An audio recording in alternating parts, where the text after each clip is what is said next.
Quiero invitarles a que abran sus Biblias en el libro de Daniel. Vamos a continuar nuestra serie que se llama Gente Real en un mundo real con un Dios real. Gente real en un mundo real con un Dios real. Daniel, capítulo 3, versículos 14 al 29. Daniel, capítulo 3, versículos 14 al 29. Esta es la palabra de Dios.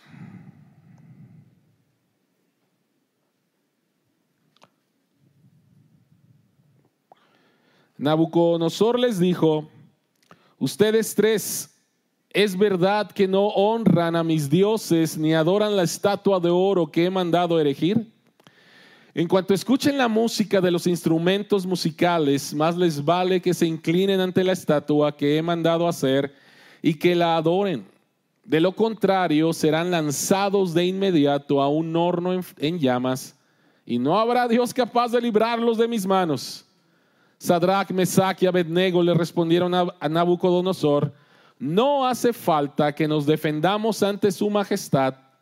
Si se nos arroja al horno en llamas, el Dios al que servimos puede librarnos del horno y de las manos de su majestad. Pero aun si nuestro Dios no lo hace así, sepa usted que no honraremos a sus dioses ni adoraremos a su estatua. Ante la respuesta de Sadrach, Mesach y Abednego, Nabucodonosor se puso muy furioso y cambió su actitud hacia ellos. Mandó entonces que se calentara el horno 7 veces más de lo normal y que algunos de los soldados más fuertes de su ejército ataran a los 3 jóvenes y los arrojaran al horno en llamas. Fue así como los arrojaron al horno con sus mantos, sandalias, turbantes y todo, es decir, tal y como estaban vestidos. Tan inmediata fue la orden del rey y tan caliente estaba el horno, que las llamas alcanzaron y mataron a los soldados que arrojaron a Sadrach, Mesach y Abednego, los cuales atados de pies y manos cayeron dentro del horno en llamas. En ese momento Nabucodonosor se puso de pie y sorprendido les preguntó a sus consejeros: ¿acaso no eran 3 los hombres que atamos y arrojamos al fuego? Así es, su majestad, le respondieron. Pues miren, exclamó, allí en el fuego veo a 4 hombres sin ataduras y sin daño alguno, y el cuarto tiene la apariencia de un dios. Dicho esto, Nabucodonosor se acercó a la puerta del horno en llamas y gritó: Sadrach, Mesach, Abednego, siervos del Dios Altísimo, salgan de allí y vengan acá. Cuando los 3 jóvenes salieron del horno, los sátrapas, prefectos, gobernadores y consejeros reales se arremolinaron en torno a ellos y vieron que el fuego no les había causado ningún daño y que ni uno solo de sus cabellos se había chamuscado. Es más, su ropa no estaba quemada y ni siquiera olía a humo. Entonces exclamó Nabucodonosor: alabado sea el Dios de estos jóvenes, quien envió a su ángel y los salvó. Ellos confiaron en él y, desafiando la orden real, optaron por la muerte antes que honrar o adorar a otro Dios que no fuera el suyo. Por tanto, yo decreto que se descuartice a cualquiera que hable en contra del Dios de Sadrach, Mesach y Abednego, y que su casa sea reducida a cenizas, sin importar la nación a la cual pertenezca o la lengua que hable. No hay otro Dios que puede salvar de esta manera. Amén. Oremos. Padre que estás en los cielos, rogamos que al abrir tu palabra en este pasaje, tu Espíritu Santo nos pueda guiar a toda la verdad. Abre nuestros ojos para ver las maravillas de tu evangelio, y que al creerlo podamos ser transformados en nuestra relación contigo y nuestra relación con nuestro prójimo. En el nombre de Jesús oramos. Amén. 16 de abril de 1521, Martín Lutero ha sido convocado por el Papa y convocado por el rey Carlos V, rey del Sacro Imperio Germánico, a comparecer ante él en la ciudad de Worms. En enero de ese año, Martín Lutero había sido declarado hereje por la Iglesia romana. 100 años antes, Juan Hus, quien descubrió el Evangelio al leer las Escrituras, había sido convocado a una reunión semejante y él no salió vivo de ahí.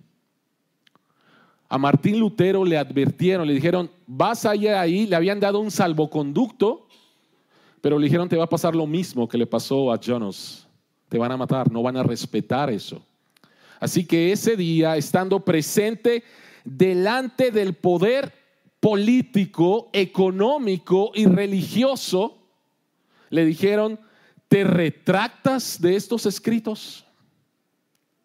Y ante la presión, ¿se pueden imaginar?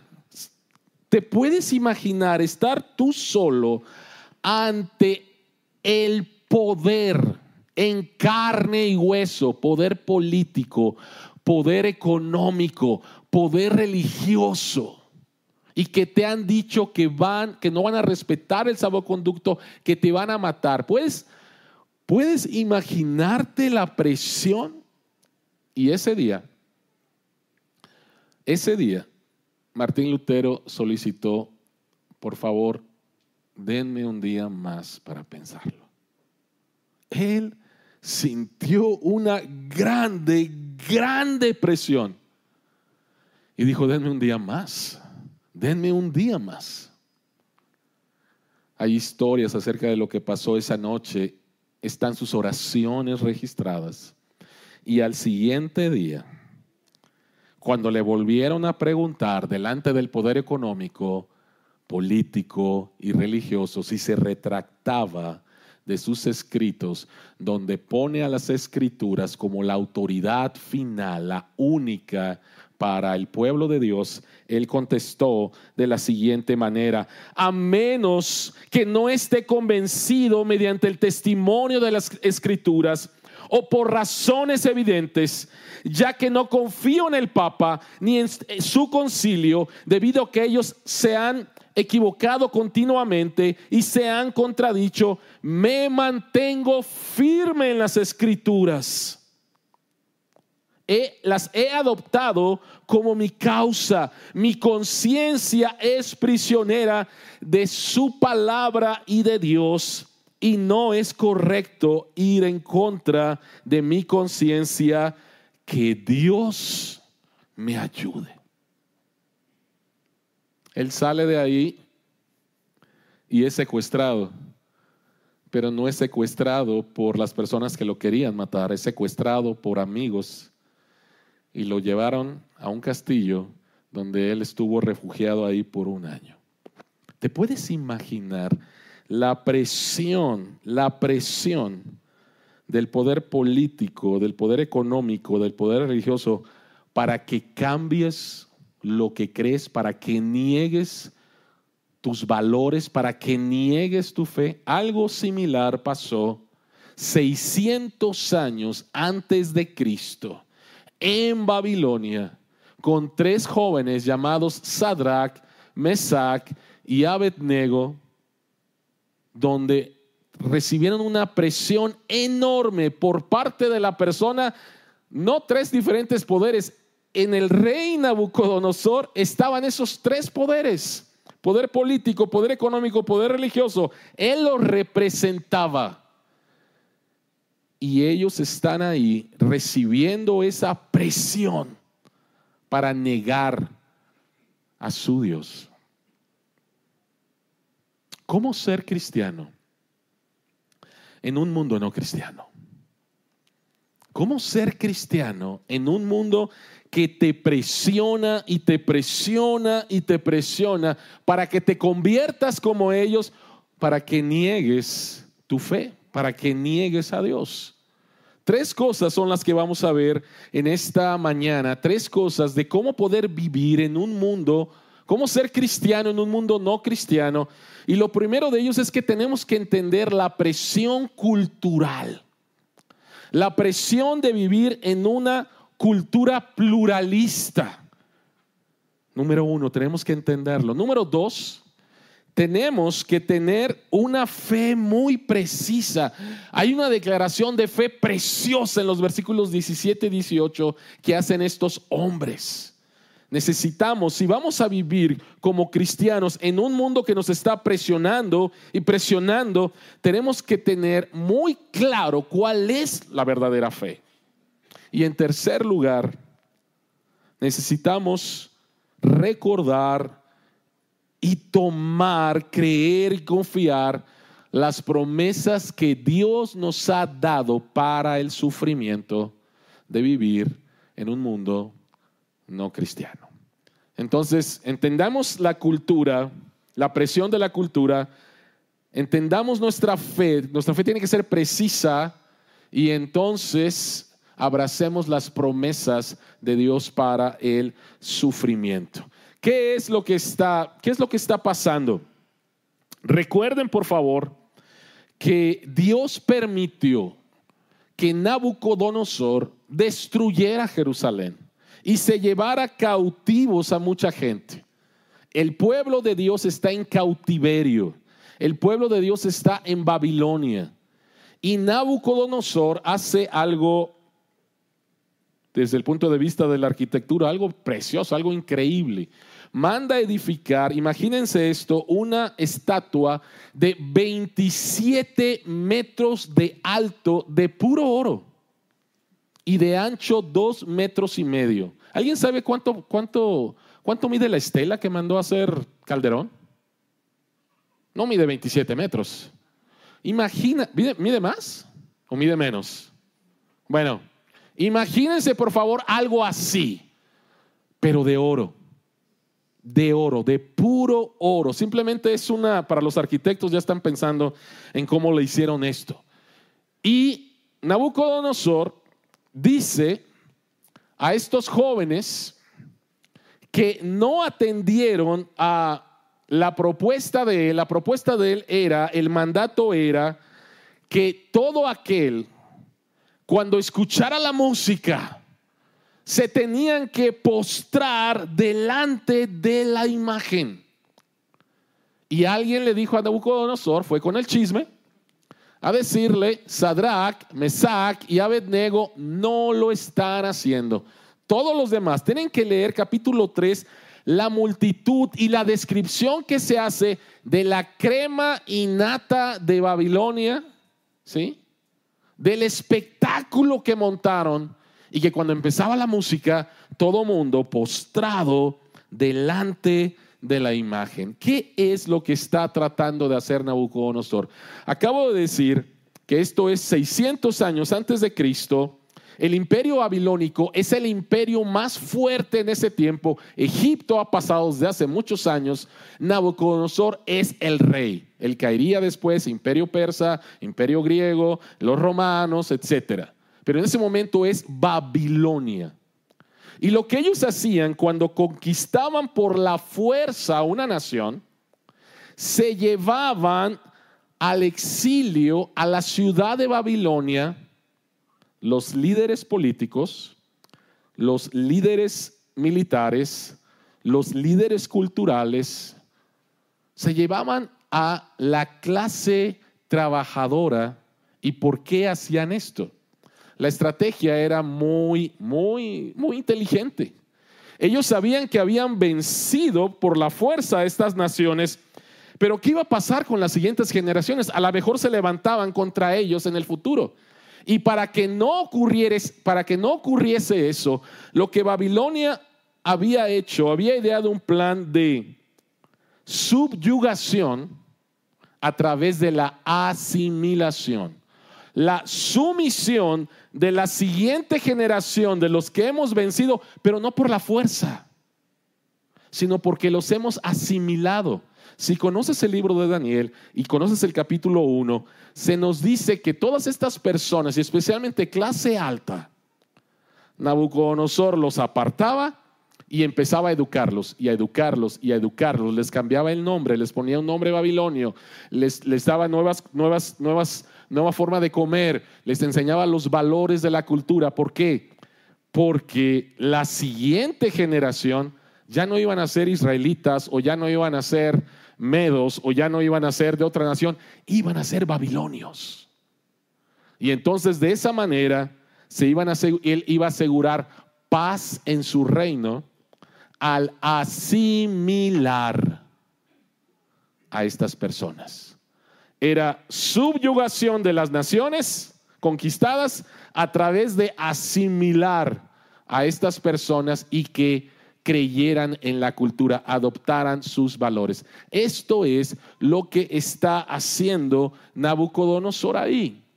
Ahora, es interesante que cuando se habla acerca de la imagen, no se nos da un nombre. En la cultura babilónica había muchos dioses, pero no se nos dice qué Dios es este. Ahora, lo interesante es, me voy a regresar, que cuando Nabucodonosor les pregunta, ¿es verdad que no honran a mis dioses ni adoran a la estatua? Una forma en la cual podemos traducir esto es verdad que no honran a mis dioses al no adorar a la estatua. Entonces, ¿qué significa eso? Lo que significa es que la estatua de oro representaba a todos los dioses, a todos los valores y a toda la cultura de Babilonia.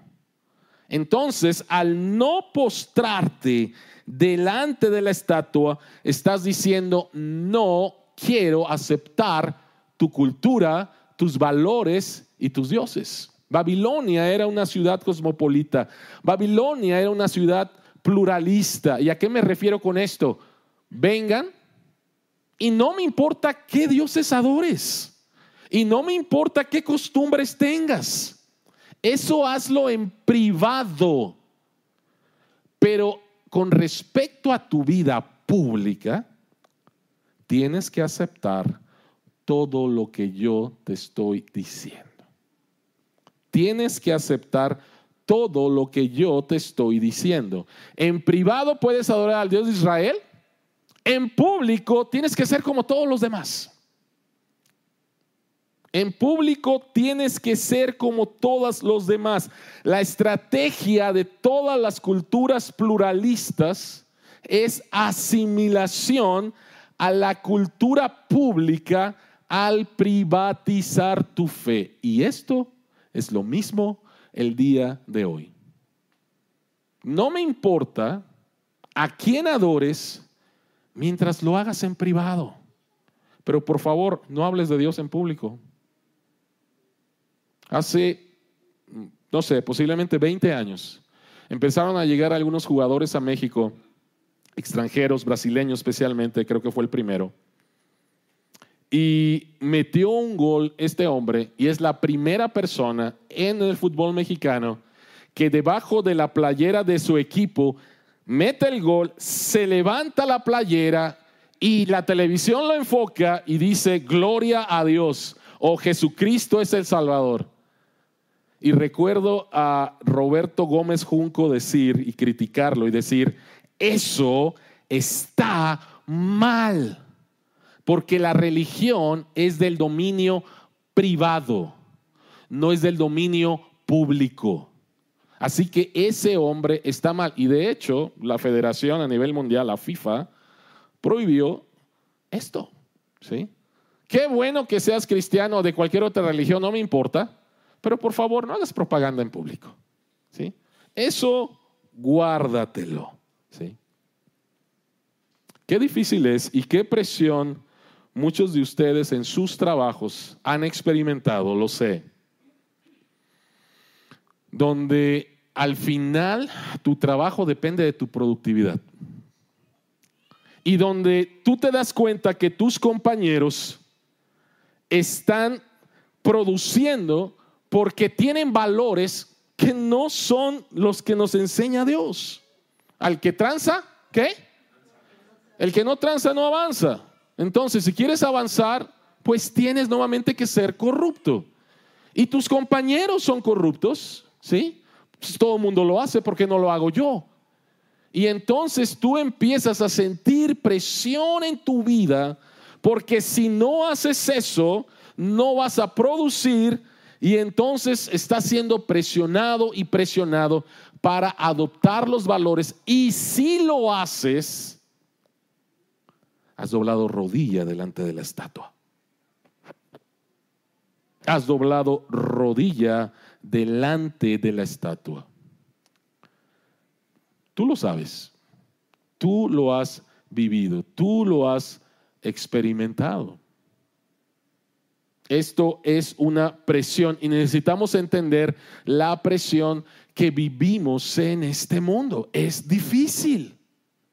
Y aquí están estos tres hombres, Sadrach, Mesach y Abednego. ¿Quiénes eran? No eran tres judíos que vivían en un pueblito, ahí nada más ellos solitos, y que de repente alguien descubrió que no se arrodillaban. No, Sadrach, Mesach y Abednego estaban muy involucrados en la cultura de Babilonia. Eran funcionarios públicos, eran personas reconocibles y eran personas judíos que habían escuchado el mensaje de Jeremías al pueblo de Dios cautivo en Babilonia, que oraran por el bienestar de Babilonia. Y estos tres jóvenes fieles a Dios están ahí sirviendo a Dios, al servir a la ciudad honestamente, al procurar el bien de la ciudad correctamente. Pero cuando llega el tema de la fe, no vamos a doblar rodilla. No vamos a doblar rodilla. La fe no es de dominio privado. Este es el Dios en el cual yo creo y permea todas las áreas de mi vida. Así que Sadrach, Mesach y Abednego no eran ahí unos judíos que andaban por ahí. No. Ellos servían a Babilonia a través del trabajo que Dios los había provisto eran funcionarios de gobierno, eran funcionarios públicos. Pero al llegar al tema de la fe, no lo vamos a hacer. Si dices que eres cristiano y no has sentido la presión de la cultura, ¿de qué me estás hablando, pastor? ¿Qué es eso de presión cultural? No, o sea, no, pues acabo de celebrar a los muertos, ¿no? Y también me vestí de Halloween y todo el rollo, ¿no? ¿Cuál presión cultural? O muchísimas otras cosas, ¿no? Si no has sentido la presión cultural, es que has sido asimilado. Has sido asimilado. Y la otra es que a lo mejor no eres cristiano, ¿no? Simplemente tienes una religión, pero verdaderamente no conoces a Dios. Porque esto es realidad para cada hijo de Dios. Algunos de una manera muy fuerte y otros no tanto, pero esta es una realidad. Y si no sientes esa presión de la cultura, entonces no estás entendiendo. Posiblemente no eres cristiano, o posiblemente ya te asimilaron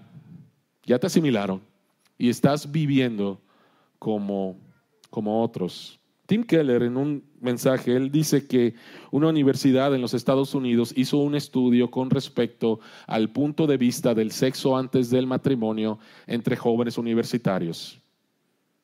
Sociólogos hicieron este estudio y separaron, hicieron dos grupos. A las personas a las cuales le hicieron este estudio eran jóvenes universitarios de 18 a 23 años. La mitad de ellos habían crecido en un hogar no cristiano, donde el punto de vista con respecto al sexo era: no importa que tengas relaciones antes de casarte, no hay ningún problema. El otro grupo eran jóvenes universitarios de 18 a 23 años que habían crecido en un hogar cristiano, que habían ido a la iglesia durante toda su vida y que les habían enseñado que el sexo antes del matrimonio está mal. Cuando hicieron este estudio, los no cristianos se encontró que el 23% de ellos eran vírgenes todavía. Y cuando vieron los resultados de los cristianos, o los que habían crecido en un hogar cristiano, el 28% de ellos todavía eran vírgenes. Los sociólogos llegaron a esta conclusión: no hay diferencia. 23 a 28 no hay diferencia. ¿Qué es lo que está mal? Que estos jóvenes que fueron educados en un hogar cristiano, en una iglesia que les enseñaba la verdad de la Biblia con respecto a la sexualidad, y después escucharon lo que la cultura dice con respecto a la sexualidad, me voy a la cultura. Adoptaron nuevamente los valores y la forma de pensar de su cultura. Fueron presionados y fueron asimilados. Sadrach, Mesach y Abednego dicen no. Ahora, ¿por qué dijeron no? ¿Por qué dijeron no? Porque ellos tenían una fe muy precisa. Versículos 17 y 18 es impresionante. Sadrach, Mesach y Abednego le respondieron a Nabucodonosor: no hace falta que nos defendamos ante su majestad. Si se nos arroja al horno en llamas, el Dios al que servimos puede librarnos del horno y de las manos de su majestad. La Reina Valera dice: y nos librará. En otras palabras, ellos estaban convencidos de que Dios los iba a salvar. Pero vean por favor el versículo 18. Vean el versículo 18. Pero aún si nuestro Dios no lo hace así, ya la regaron Sadrach, Mesach y Abednego. Ya regaron su declaración de fe. Porque si verdaderamente tienes fe, no puedes decir, pero si Dios no. ¿Me estoy dando a entender? Hay algunas personas que piensan que para tener una verdadera declaración de fe, no tienes que meterle más nada. O sea, solamente tienes que declarar lo que le estás pidiendo a Dios. No sé si alguna vez te ha pasado que alguien te pide por una petición y tú estás orando: Señor, te pedimos que hagas esto, pero que se haga tu voluntad. Entonces, oye, es que no tienes que decir que se haga tu voluntad. Es que si dices que se haga tu voluntad, ya estás poniendo en duda lo que estás poniendo, y esa no es verdadera fe. ¿Me estoy dando a entender? Sadrach, Mesach y Abednego tienen una fe verdadera porque conocen verdaderamente a su Dios. Y ellos dicen: creemos que Dios nos va a librar, pero si no nos libra, no vamos a adorar tampoco. ¿Qué significa eso? La fe bíblica no es la confianza en un resultado en particular. La fe bíblica es la confianza en la soberanía de Dios. Ellos dijeron: nos va a librar, pero si no, no sé cuál es la voluntad de Dios. Él es soberano y yo sé que Él tiene el poder para librarnos, pero Dios puede decidir no librarnos. Por eso la verdadera fe no es simplemente: Señor, te pedí esto y quiero que se haga, y quiero que se haga, y quiero que se haga, y tengo que pensar que siempre sí se va a hacer. No, la verdadera fe es: confío en el Dios soberano que sabe qué es lo mejor para mi vida. Siempre me llama la atención que tomaron a Jacobo, el apóstol, el hermano de Juan, y lo metieron a la cárcel. Y la iglesia oró por él.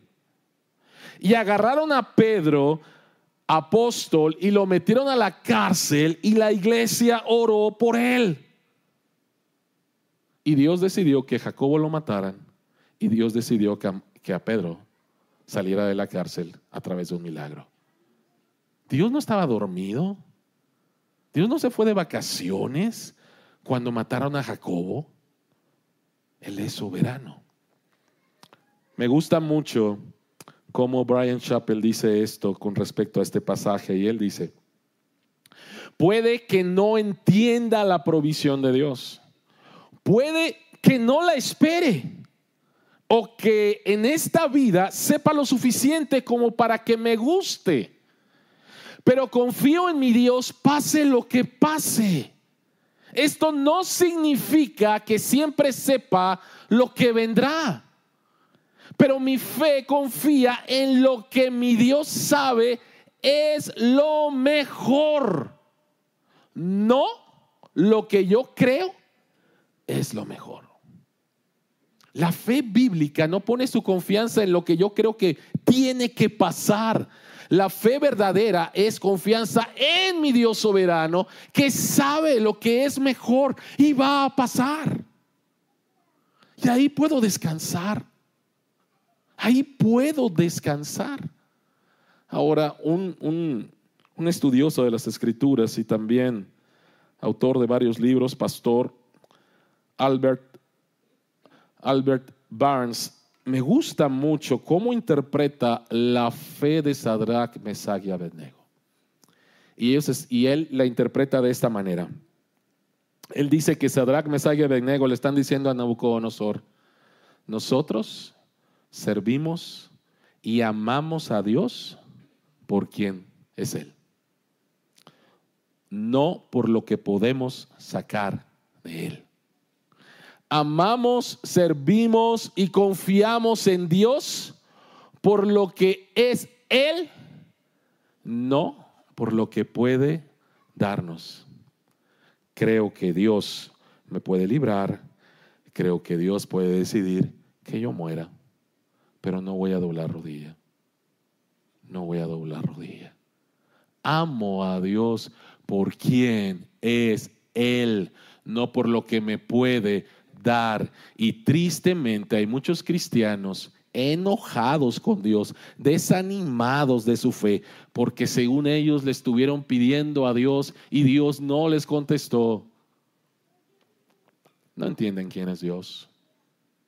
Dios es soberano y nos ama. Dios es soberano y nos ama. Así que nuestra confianza no está en la cantidad de fe que tengamos. Nuestra confianza no está en la calidad de la fe que tengamos. Nuestra confianza está en Dios. Solo Dios. Solo Dios. Sadrach, Mesach y Abednego, cuando ellos dicen, y si Dios no lo hace, ellos descubrieron una grande verdad que tú y yo la necesitamos. Y es esta: Dios siempre puede rescatarnos de la muerte, pero siempre lo hará a través de la muerte. Piensa en lo que acabo de decir y lo que está en pantalla. Dios siempre puede rescatarnos de la muerte. Él lo puede hacer. Pero escucha, Dios siempre nos va a rescatar a través de la muerte. En otras palabras, cuando yo muera, mis ojos van a ver que despierto abrazado por Jesús. La muerte no es mi enemiga, ni lo que nuestra cultura mexicana dice. Jesucristo venció a la muerte. Y ahora Dios, al final, la verdadera liberación va a ser cuando yo muera. Yo sé que voy a despertar en los brazos de Jesús.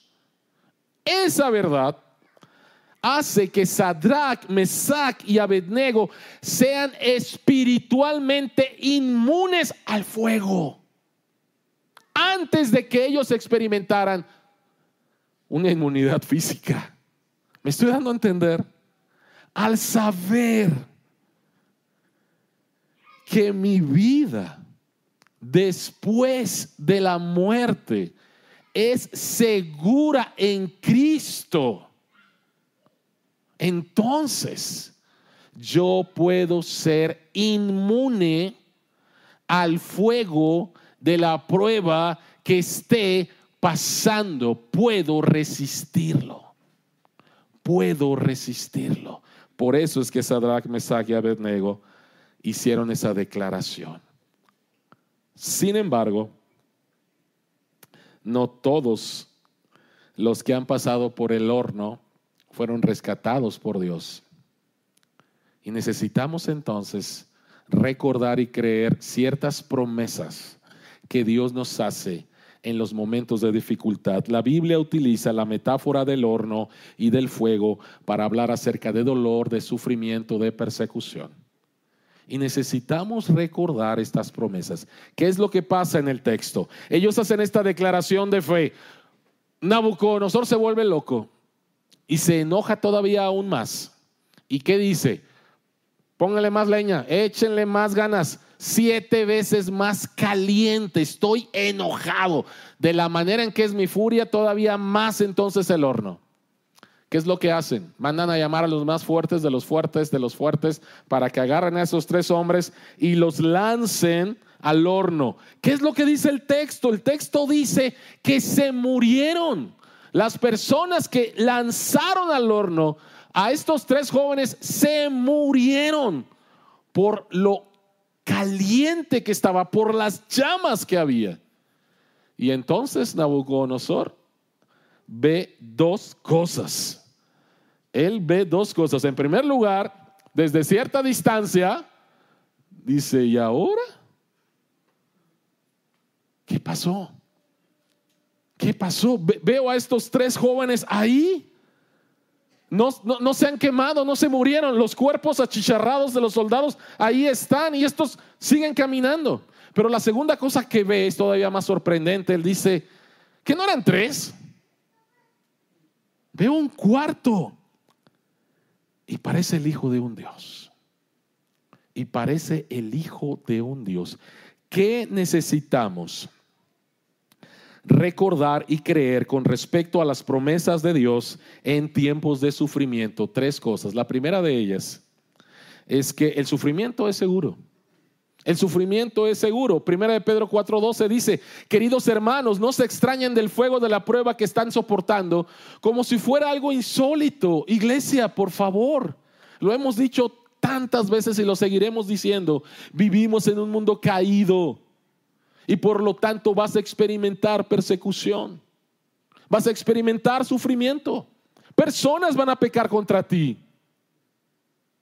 Es inevitable. Este no es el mundo que Dios hizo. Este es el mundo afectado por el pecado. Y en este mundo vamos a sufrir.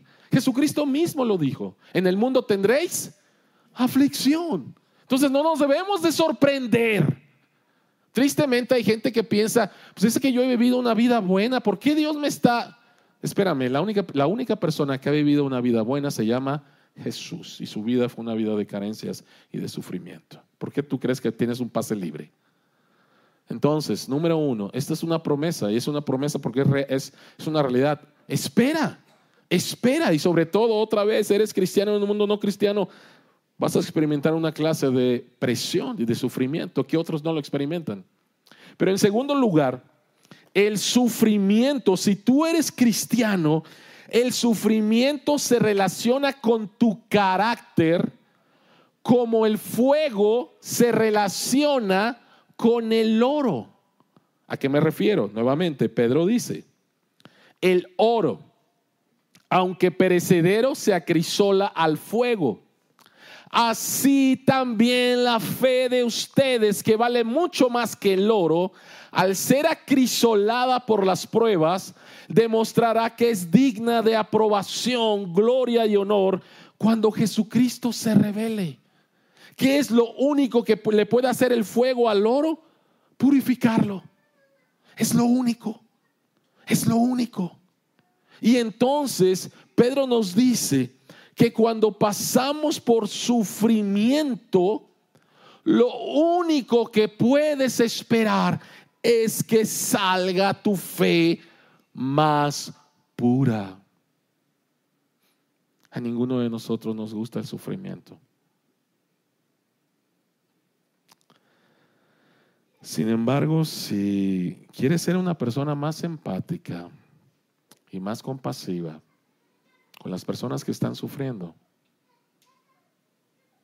necesitas sufrir. Si quieres conocer la fidelidad y el amor de Dios de una manera más profunda, necesitas sufrir. Si quieres ver verdaderamente lo que hay en tu corazón, el sufrimiento lo va a sacar y a veces te va a espantar. En otras palabras, Dios va a utilizar el sufrimiento en nuestras vidas y lo va a redimir, lo va a rescatar, va a hacer algo bueno en nuestras vidas. Necesitamos apropiarnos de esa verdad. Porque cuando estamos en sufrimiento, lo que le pedimos a Dios, y es normal, quítame el sufrimiento. ¿Cuántos de nosotros cuando estamos sufriendo le decimos a Dios, ayúdame a entender las lecciones que tú me estás dando en el sufrimiento y ayúdame a abrazarlas como parte de tu amor hacia mí? Pero en tercer lugar, la promesa más grande es esta: que Dios va a caminar contigo en medio de tus sufrimientos. El sufrimiento no te hace una mejor persona de manera automática, no, y no estoy diciendo eso. El sufrimiento quiebra a las personas, pero para que no te quiebre, necesitas entender esta promesa. Isaías capítulo 43, versículos del 1 al 3, Dios dice: pero ahora sí dice el Señor, el que te creó, Jacob, el que te formó, Israel, no temas, que yo te he redimido, te he llamado por tu nombre, tú eres mío. Cuando cruces las aguas, yo estaré contigo. Cuando cruces los ríos, no te cubrirán sus aguas. Cuando camines por el fuego, no te quemarás, ni te abrazarán las llamas. ¿Cómo? ¿Cómo es que el sufrimiento no me va a quebrar? ¿Qué fue lo que vio Nabucodonosor? Nabucodonosor dice, por un lado, ese cuarto hombre parece el Hijo de Dios, y después Nabucodonosor más adelante dice, alaba a Dios diciendo que Dios mandó su ángel. Y si has estado en esta serie de mensajes, hemos hablado que el ángel del Señor es una aparición de Jesucristo antes de su encarnación, es una teofanía. Jesucristo preencarnado, el ángel del Señor, y Dios manda a Jesucristo para que esté con estos tres de sus siervos. En otras palabras, sentirás a Jesús caminando contigo en tus hornos pequeños, en la medida en que sepas que Jesús estuvo en el horno definitivo por ti. Tú y yo no hemos amado a Dios como deberíamos haberlo hecho. Tú y yo no hemos amado a nuestro prójimo como deberíamos haber hecho. Tú y yo estábamos separados por Dios. Y Jesucristo va a la cruz. Jesucristo va al horno definitivo para que tú y yo no seamos separados de Dios. Jonathan Edwards escribió lo siguiente con respecto a esto. Él dice: Jesús estaba sudando en Getsemaní porque estaba a punto de entrar en el horno y la puerta estaba abierta. Y Jesucristo está ahí clamándole a Dios: Señor, no quiero ir a la cruz, pero no se haga mi voluntad sino la tuya. La escritura dice que estaba en agonía. ¿Por qué? Porque Jonathan ahora lo describe así, o sea, se abre la puerta del horno, empiezas a sentir el fuego, empiezas a saber que vas a ser separado de Dios por causa de los pecados del pueblo de Dios. Y Jesucristo clama y dice: no quiero ir ahí, pero no se haga mi voluntad sino la tuya. Y cuando entendemos que Jesucristo fue al horno definitivo, cuando lo entendemos, cuando lo creemos, nuestros pequeños hornos que Dios no minimiza, podemos sentir su presencia, su compañía. Él está caminando con nosotros. Él está caminando con nosotros. Él ya fue al horno definitivo para que en nuestros pequeños hornos podamos sentir su presencia y el sufrimiento no nos quiebre. Y el sufrimiento no nos quiebre. Nabucodonosor termina diciendo: no hay otro Dios que pueda salvar de esta manera. Solamente hay dos clases de salvación. La salvación que no salva, que es a través de tus obras. Cualquier religión. Y esa clase de salvación, cuando entra en el horno, te va a destruir. La salvación en Cristo, Él ya fue al horno por mí. Al horno definitivo ya fue por mí. Y cuando yo pase por mis pequeños hornos, Él caminará conmigo, me sustentará, me sostendrá, llorará conmigo y saldré de ahí refinado como el oro. Así puedo resistir la presión del mundo. Así puedo ser un cristiano en un mundo no cristiano. Amén. Padre que estás en los cielos, tú sabes la presión tan grande que hay el día de hoy. A diferentes niveles, nosotros como adultos, jóvenes universitarios y niños están sintiendo una presión por parte de esta cultura malvada a convertirse a ellos. Y te rogamos, Padre, en el nombre de Jesús, que nos guardes, nos protejas, nos ayudes a creer y nos ayudes a abrazar estas promesas que tú nos has hecho. Que nuestra fe sea una fe verdadera, porque está descansando en tu carácter. Eres el Dios santo, soberano, sabio y amoroso. Y tu máxima muestra de tu amor hacia nosotros es la cruz de Cristo. A ti sea toda la gloria en el nombre de Jesús. Amén.